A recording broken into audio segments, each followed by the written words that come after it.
The gentlelady is recognized. Thank you, Mr. Speaker, and I'd like to thank colleagues from both sides of the aisle for supporting this legislation.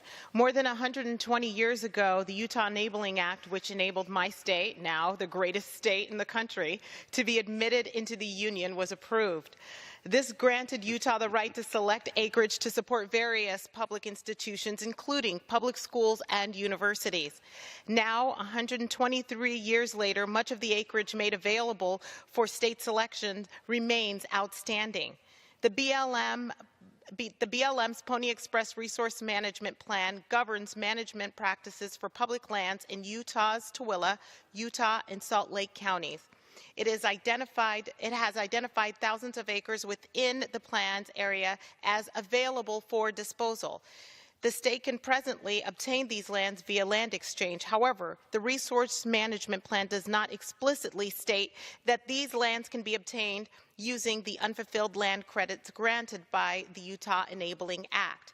My bill, the Confirming State Lands Grant for Education Act, would simply amend the Pony Express RPM to allow the state of Utah to use outstanding land grant credits to obtain lands within the limited area of RPM, and that already has been identified available.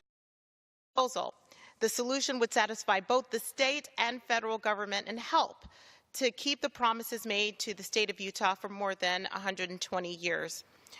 More importantly, it would ultimately raise funds for the benefit of Utah students by allowing Utah Schools and Institutional Trust Lands Administration, SITLA, to manage these lands for the benefit of students. As Utah finds more ways to fund public schools and public education, this bill helps provide much-needed resources. Notably, the passage of H.R. 2582 would not convey any land on its own. Existing conveyance processes would still apply. Additionally, my bill does not dictate land use policies once the land is conveyed. As a former mayor, I respect state and local officials and their processes, and I certainly have no desire to supersede them. My bill is merely meant to facilitate the process that enables conveyance through the use of available selection credit. It was voted out of committee by unanimous consent, and I urge this body to show similar support today. Thank you, Mr. Speaker. Gentlelady yields back.